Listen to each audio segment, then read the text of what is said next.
видях ново небе и нова земя. И море вече нямаше, защото първото премина.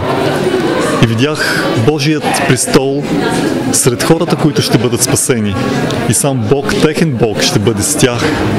Това страхотно обещание е дадено от един, който никога не е разочаровал човек, който не лъже и който, макар и скромен, е толкова силен, че ще дойде с сила и невероятен блясък, за да изпълни това обещание и за теб.